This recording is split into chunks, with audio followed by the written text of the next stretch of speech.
बोल महाराजा रावण की जय।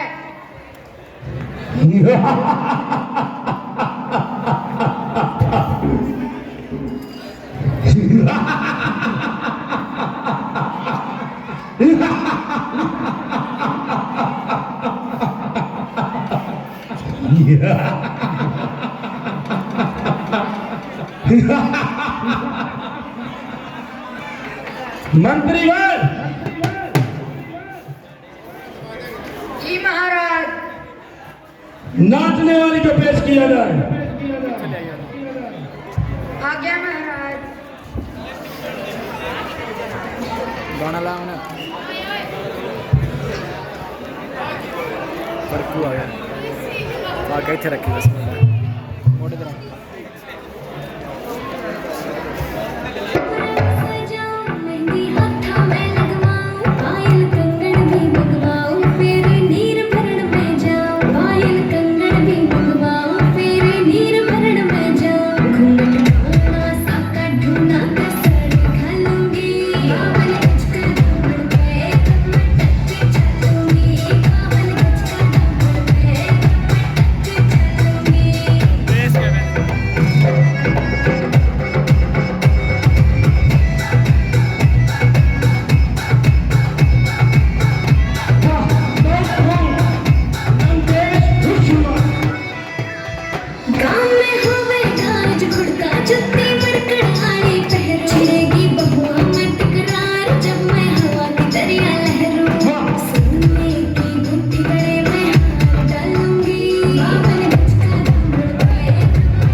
नाचने वाली को 9 लाख हार देकर विदा किया जाए।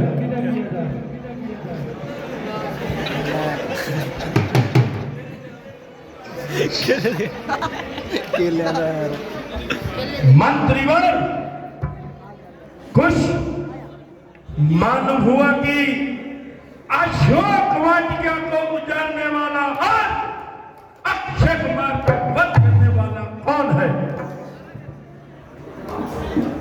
हाँ जी मालूम हो क्या? मैं पवन का बेटा हनुमान है। क्या कहा? पवन का बेटा हनुमान? हाँ कृपया बता। पवन का बेटा हनुमान। क्या तुमने धोखा तो नहीं खाया? नहीं महाराज। मैं देखना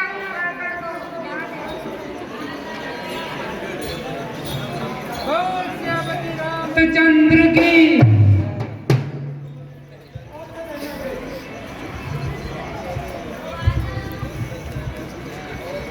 अक्षय कुमार का वध करने वाला हाजिर है।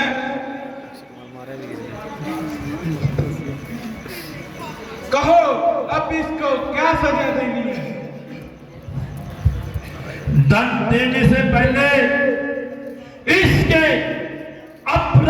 का कारण पूछ लिया जाए।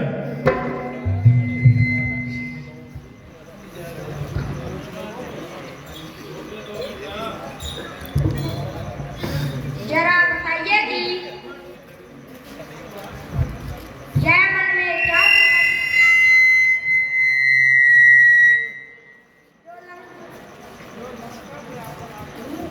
जो लंका में आकर आफत मचाई,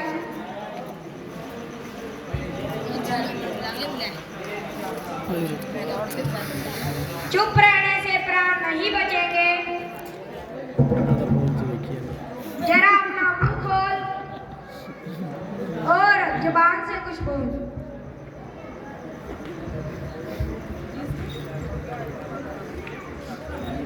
क्योंकि बंदा इस समय असीर सुल्तानी है, इसलिए किसी ऐरे गहरे से बात करने में मेरी बहुत हानि है।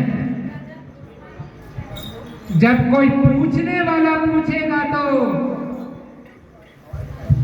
हर बात का जवाब देंगे और पाई पाई का हिसाब देंगे। बड़ा हो शेर पिंजरे में मगर वो भू नहीं जाती, दिलावर की कजा के सामने वो भू नहीं जाती।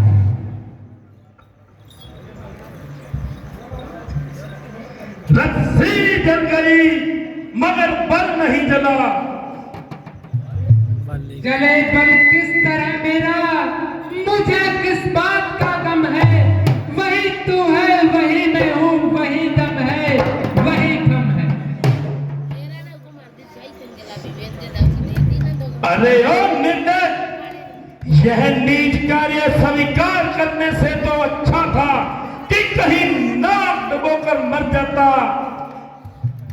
जिससे पवन और प्रहलाद विधाता करके नाम तेरे जैसे कपूत के कारण कलंक घाटी का माथे पर न आता।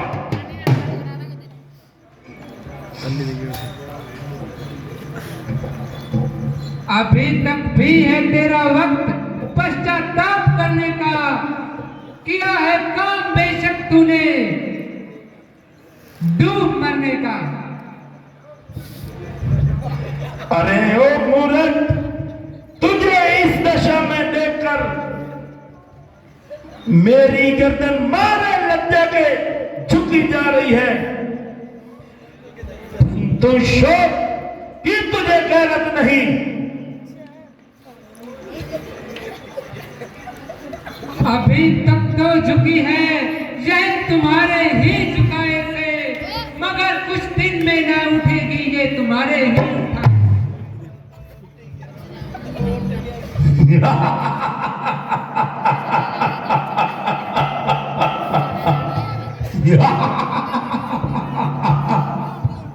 हनुमान, आज तुम निराले ढंग से बातें कर रहे हो क्या? प्राचीन संबंधों को एकदम ही भुला गए।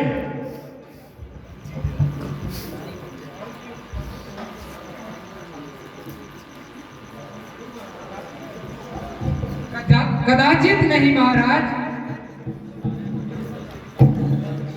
उन्हीं संबंधों के कारण ही तो मुझे यहाँ तक आने का साहस मिला। मैं तो आपका आज भी वैसे ही वफादार हूँ और मैं आपकी हर प्रकार से सहायता करने को तैयार हूँ।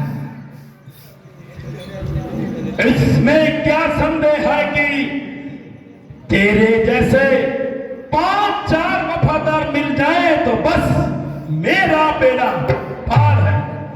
ये अच्छी वफादारी पहले समस्त वाटिका को तोड़ा, सिपाहियों ने रोका तो उनका सिर फोड़ा, बागवानों ने रोका तो उनको पकड़ कर मरोड़ा, अक्षय कुमार गया तो उनको न जीवित छोड़ा। वाह वाह वाह रे मेरे वफादार, तेरी वफादारी पे मैं बल्ला। मैं गया था कौन सा उन उनको बुलाने के लिए आप ही आए थे, वो मुझसे झगड़ा फैलाने के लिए।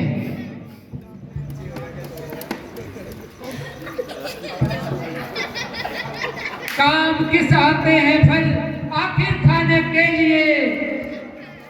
जुर्म होता जो बांध लेता मैं घर ले जाने के लिए। गाड़ी आ रही है, की हो गया? खाम खाओ पीछे मेरे पड़ गए, मारने आए थे मुझे और खुद ही मर गए। प्रश्न तो यह है कि तुझे या किसने कहा था आने के लिए? कहा था रामचंद्र जी ने और सुग्रीव ने, और मैं गया था सीता जी की खबर लेने के लिए। है? सीता जी की खबर लेने? हाँ हाँ, सीता जी की खबर लेने के लिए। परंतु सुग्रीव का रामचंद्र से क्या वास्ता? जब वो सीता जी को खोजते हुए ऋषिमुख पर्वत पर पहुंचे तो वहां दोनों की आपस में मित्रता हो गई। जिस बाली ने आपको 20 बार कैद किया, रामचंद्र जी ने उनको एक ही बाण से मार दिया। अब उनके बल का अनुमान आप स्वयं लगा लीजिए और जिस प्रकार से हो सके आने वाली बर्बादी को रोक लीजिए। इसका सबसे सरल मार्ग यही है कि आप सीता जी को लेकर श्री रामचंद्र जी के चरणों में जाएं और उनसे क्षमा की प्रार्थना करें। अरे मूड, जरा जुबान को संभाल और मुंह से सोच समझ कर शब्द निकाल। जब तू यहाँ मेरे पास कैद है और मेरे हाथ में तेरा साहे सफेद है, तो तुझे अब भी जाने की उम्मीद है। तेरी आशा तो दरकरार, सीता की आशा तो दरकरार, वे अब तेरी तरफ से ही हाथ धो चुके। समझ ले तुझे आज ही रो चुके। निस्संदेह तू काल का मेहमान हो चुका है और इस गैर कवाई में अपने प्राण खो चुका है। जिनके तू भक्तों की भक्ति गीत गा रहा है और बार बार 1.5 फुट चौड़ा मुंह फैला रहा है, उनको तो मैं अच्छी तरह से जानता हूं। प्रथम कौन? रामचंद्र। दूसरा कौन? सुग्रीव, बुद्धि का दुश्मन। ऐसा वीर था तो उस समय क्यों न तलवार उठाई और बाली से अपनी स्त्री छुड़वाई। कहीं की ईंट, कहीं का रोड़ा, बाणमती ने कुर्बा जोड़ा। 150 आदमी इधर उधर से इकट्ठे किए और लंकेश से युद्ध करने के मंसूबे बांध लिए। अरे बतीमन, अगर मैंने उन पर लंका का एक भी कुत्ता छोड़ दिया तो भागने को जगह न पाएगी। सच है, जब किसी मनुष्य की बुरी घड़ी आती है तो उसकी समझ अपने आप उल्टी हो जाती है। तेरा यह बिल्कुल फिजूल ख्याल है।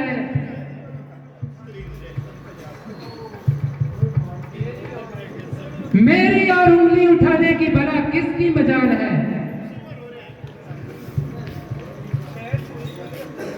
शायद तू इसीलिए भूल रहा है कि मेघनाथ मुझे बांध लाया है और जंजीरों में जकड़ लाया है। मगर यह तेरी सर हिमाकत है और उस बेचारे की क्या ताकत है। यदि चाहता तो उन जंजीरों को एक झटके में तोड़ देता और मेघनाथ को भी वहीं झंझोड़ देता। इज्जत हुर्जत तो आप खोई, कसूर मेरा बता रहा। सच है दुनिया वालों, ये जमाना ही उल्टा आ रहा। अरे नलायक, तू बता तो मुझको कि ख्वाब किसका दिखा रहा। मैं वह बला हूं जिससे वह खुद ख्वाब खा रहा।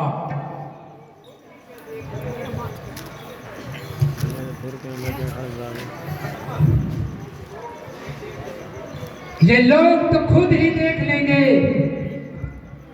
तू इतना क्यों मना रहा।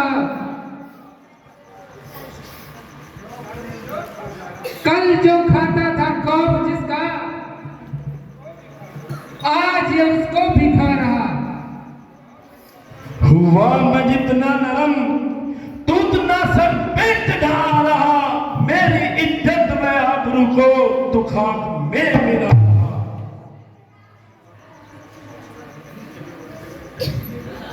नीचे आगे करना है।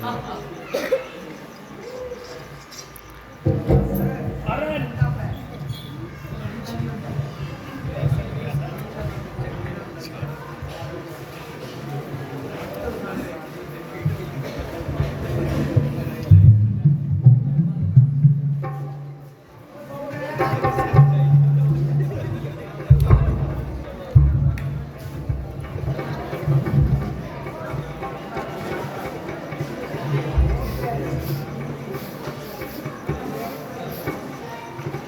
अरे नावा का शरीर रावण के सामने ऐसी बेहुदा तकलीफ। मैंने हर चंद खूने जिगर पिया, तेरे बुजुर्गों का बहुत लिहाज किया। अगर अब मेरी तलवार ही तुझे चुप कराएगी और तुझे सदा के लिए सुख की नींद सुलाएगी।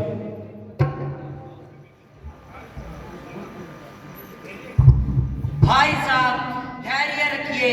आपका दूध का वध करना आपकी शान और शौहरत के खिलाफ है। भला दूध का वध करना कहाँ का इंसाफ है।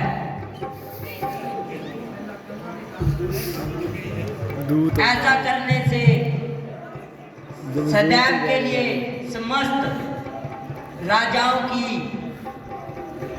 आपके साथ संबंध टूट जाएगा और हमेशा के लिए कोई भी दूत आपकी सभा में न आएगा। हट हट, मेरा हाथ छोड़। कौन कहता है यह दूत है? जब यह स्वामी का संदेश लेकर आया है तो दूत कहने में कहाँ का शक। किंतु इसको ऐसी बेहुदा बकवास करने का क्या हक है? जो कुछ कहा वह इसके मालिक की जुबानी है। मुझे हैरानी है कि तुमने यह बिना फीस की वकालत क्यों ठानी है?